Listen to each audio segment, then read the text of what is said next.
श्री कृष्ण गोविंद हरे मुरारी, हे नाथ नारायण वासुदेव। सभी कृष्ण प्रेमियों को जय श्री राधे राधे, जय श्री राधा माधव। हरे कृष्ण हरे कृष्ण।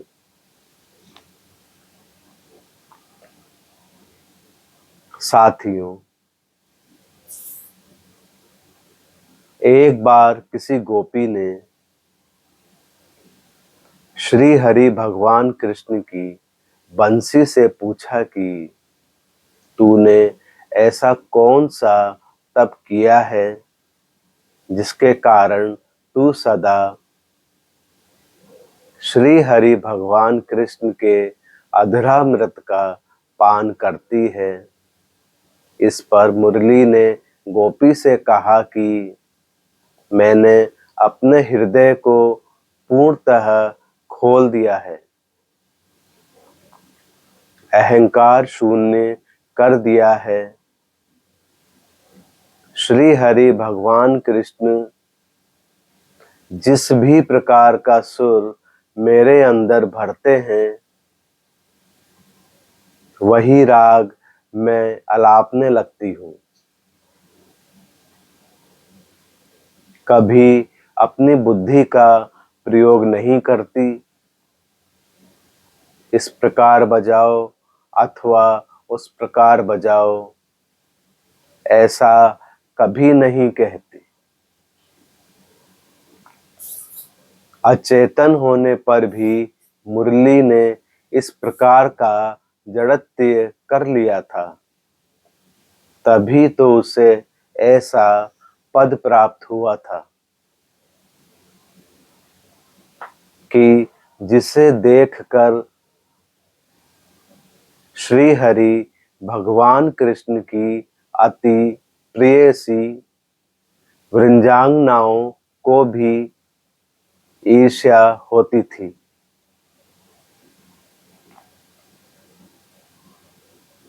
इससे यह सूचित होता है कि मुरली में सारा ज्ञान और कर्म भरा है, उसमें काम का और फल आसक्ति का ही त्याग नहीं है, अहंकार का भी पता नहीं है।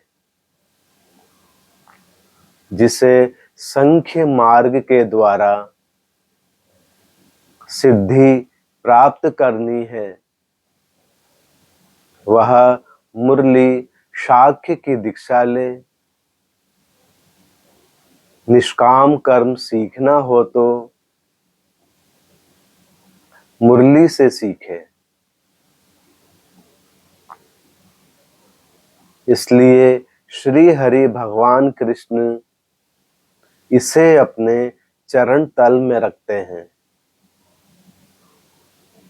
इसके अतिरिक्त एक महत्व की बात और है, वह यह है कि मुरली का केवल मनुष्यों ही नहीं, जड़ चेतन सब पर समान रूप से अक्षुण्ण प्रभाव पड़ता है।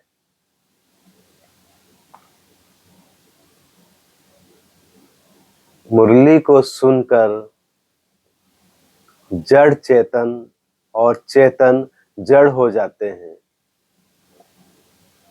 वृक्षों से रस टपकने लगता है, सूखी लकड़ियां भी गीली हो जाती हैं। शुष्क हृदय रसमय बन जाता है। जिस समय श्री हरि भगवान कृष्ण की वो अनोखी मुरली ब्रज में बजती थी, गाय और बछड़े उन्हें घेर कर खड़े हो जाते थे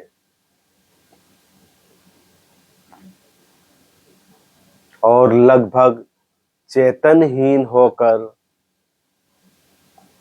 उस शब्द को सुनते थे। गायें एकत्र होकर ब्रज की वन भूमि में गोप बालकों की देखरेख में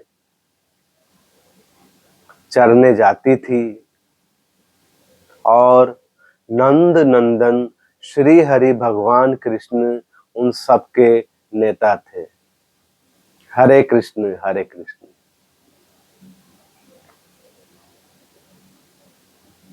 जिस समय वे अपनी मुरली में सुर भरते, सबकी सब गाय और बछड़े दूर दूर से बंसी सुनकर दौड़े आते और सब कुछ भूलकर सिर्फ उस बंसी को सुनने में तल्लीन हो जाते। उस समय उन सारे पशु पक्षियों तक का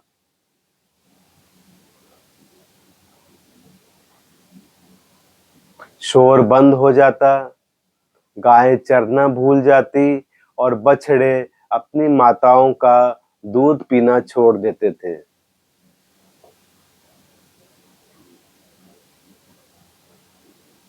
जो जिस अवस्था में होता उसी अवस्था में सन्न सा होकर रह जाता। सारी क्रिया बंद हो जाती, हिलना डुलना तक बंद हो जाता। उस अलौकिक ध्वनि रस के कानों में आते ही आत्मा की तृप्ति हो जाती थी।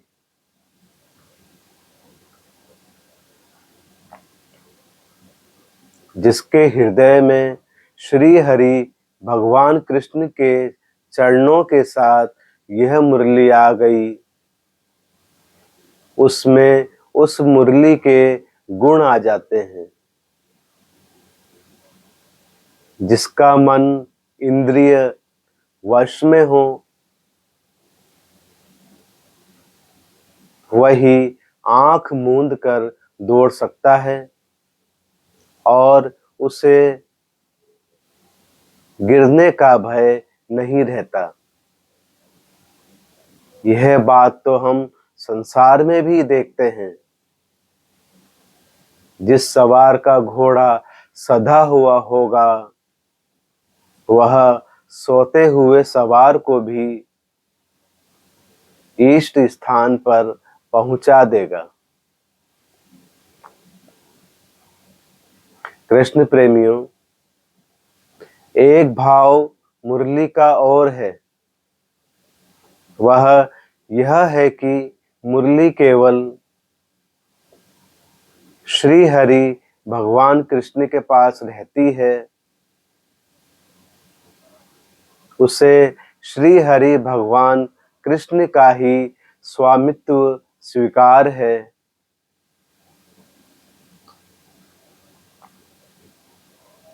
कभी कभी गोपियां उसे चुरा अवश्य लेती हैं, परंतु कृष्ण प्रेमियों, अधिकार मुरली पर नंद नंदन का ही रहता है। इसी प्रकार हम लोग भी वास्तव में श्री हरि भगवान कृष्ण के ही हैं। हमारे ऊपर श्री हरि भगवान कृष्ण का अस्तित्व रहना चाहिए। हमें उन्हीं का होकर रहना चाहिए और इस बात के लिए सतर्क एवं सचेत रहना चाहिए कि हमारे ऊपर किसी अन्य का प्रभुत्व न होने पावे। परम पूजनीय राम भक्त श्री गोस्वामी तुलसीदास जी ने स्वरचित विनय पत्रिका में भगवान से यही प्रार्थना की है कि यह हृदय आपका मंदिर है, इसे काम क्रोधाधिक डाकू लूटे डालते हैं।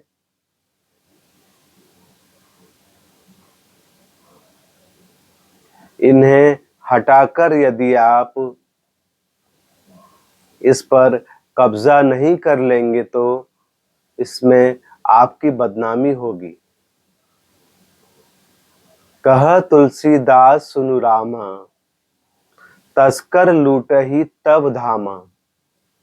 चिंता यही मोहि अपारा, अपजस नहीं होए तुम्हारा।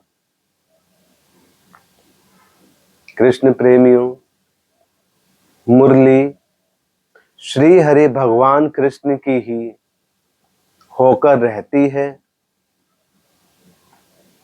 इसलिए भगवान उसे क्षण भर के लिए भी नहीं छोड़ते। बस